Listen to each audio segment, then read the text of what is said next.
आज Doubtnut app download करें। Doubtnut पर अपने सभी गणित, रसायन विज्ञान, भौतिक विज्ञान और जीव विज्ञान के डाउट्स का करो सफाया। बस प्रश्न की फोटो खींचो, एक ही प्रश्न को क्रॉप करो और तुरंत वीडियो सोल्यूशन पाओ। अभी डाउनलोड करें। जैसा कि प्रश्न में दिया गया है, प्रश्न में कहा है कि PF5 में सभी PF आबंध समान क्यों नहीं होते। प्रश्न में 4 विकल्प दिए गए और हमें बताने PF5 में सभी PF आबंध समान क्यों नहीं होते। विकल्पों में कारण दिया गया और हमें बताने इनमें से कौन सा विकल्प सही है। तो आइए प्रश्न को हल करते हैं। तो इस प्रश्न को हल करने के लिए पहले हमें PF5 के बारे में समझना पड़ेगा। तो आइए सबसे पहले PF5 की संकरण देखते हैं। PF5 में फॉस्फोरस होता है। फॉस्फोरस की परमाणु संख्या 15 होती है और इलेक्ट्रॉनिक विन्यास होता है 1s2 2s2 2p6 3s2 3p3। तो अगर हम ध्यान से देखें, s में 2 इलेक्ट्रॉन है, फॉस्फोरस के s में 2 इलेक्ट्रॉन है, 3s में 2 इलेक्ट्रॉन है और 3p में 3 इलेक्ट्रॉन है। तो आइए इसके मूल अवस्था में s और p में इलेक्ट्रॉन देखते हैं। p में 3 इलेक्ट्रॉन है और d तो खाली है, फिर भी हम d के उपकोष बना देते हैं। बेशक d खाली है, ये हमारा d है, 3d है, खाली है हमारा। तो अगर हम ध्यान से देखें PF5 में, तो PF5 में 5 फ्लोरीन है। तो 5 फ्लोरीन को फॉस्फोरस से लगने के लिए 5 अयुग्मित इलेक्ट्रॉन चाहिए। लेकिन अगर हम ध्यान से देखें मूल अवस्था में जो इलेक्ट्रॉन भरे हैं उपकोष में, बस 3 अयुग्मित इलेक्ट्रॉन है। लेकिन 5 फ्लोरीन को लगने के लिए 5 अयुग्मित इलेक्ट्रॉन चाहिए। तो क्या होता है, एस में जो 2 इलेक्ट्रॉन है, इनमें से एक इलेक्ट्रॉन क्या करेगा, ये उत्तेजित होकर डी में चला जाएगा। तो आइए प्रथम उत्तेजित अवस्था में देखते हैं इलेक्ट्रॉन कैसे भरे हैं। लिख लेते हैं सबसे पहले प्रथम उत्तेजित अवस्था।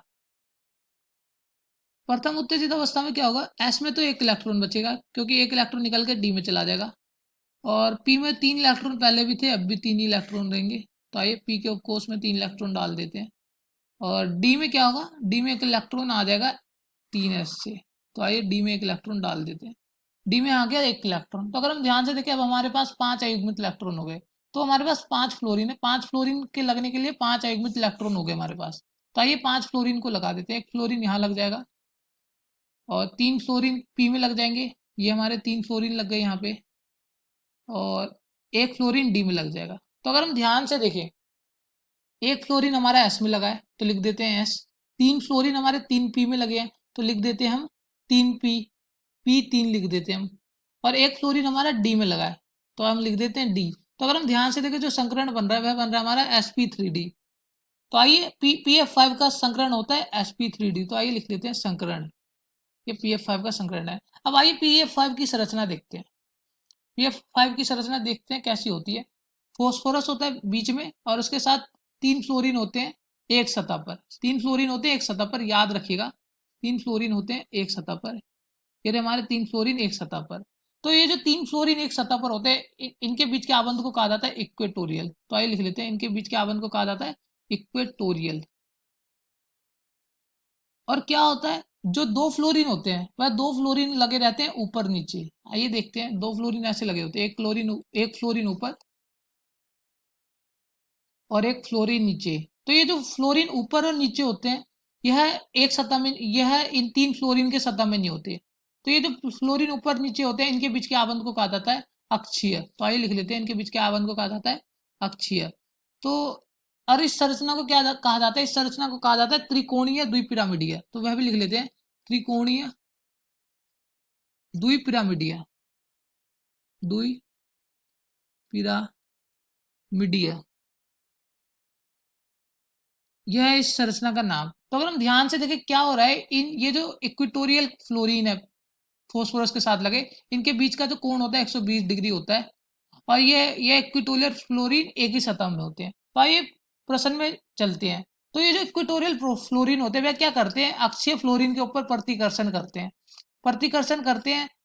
रिपल्सन करते हैं। इससे क्या होता है, जो अक्षीय फ्लोरीन होता है, अक्षीय फ्लोरीन के जो बीच के आबंध होते हैं वह बढ़ जाते हैं। क्या होता है, मैं यहाँ लिख देता हूँ, आबंध, अक्षीय आबंध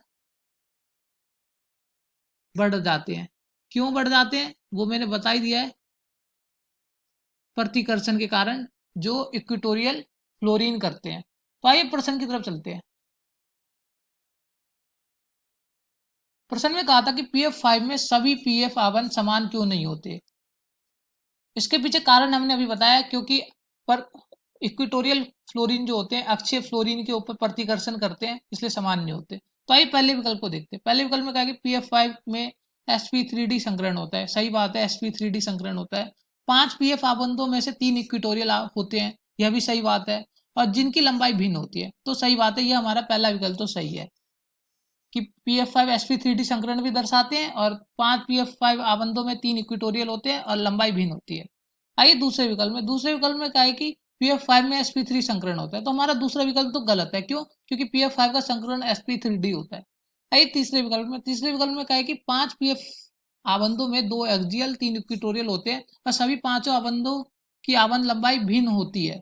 तो तीसरे विकल्प में कहा है कि 5 PF आबंधों में 2 एक्सियल और 3 इक्विटोरियल होते हैं, सभी 5 आबंधों की लंबाई भिन्न होती है, तो हमारा तीसरा विकल्प गलत है। सभी की लंबाई भिन्न नहीं होती, 3 समान होते हैं और 2 समान होते हैं, 3 इक्विटोरियल समान होते हैं और 2 एक्सियल समान होते हैं, और तीसरा विकल्प कारण नहीं है। चौथे विकल्प में कहा है कि PF5 दो प्रकार के आबंधों संयोजी और उपसंयोजी से बना होता है, समकक्ष नहीं होता, तो हमारा चौथा विकल्प भी गलत है, क्योंकि यह दो प्रकार के आबंध से नहीं बना होता, संयोजी ही होता है, उपसंयोजी नहीं होता। तो अगर हम ध्यान से देखें, जो हमारा प्रश्न था PF5 में सभी PF आबंध समान क्यों नहीं होते, तो उसका विकल्प नंबर पहला सही है, क्योंकि उसमें कहा है कि PF5 का sp3d संकरण होता है और PF5 आबंधों में 3 इक्वेटोरियल होते हैं जिनकी लंबाई भिन्न होती है।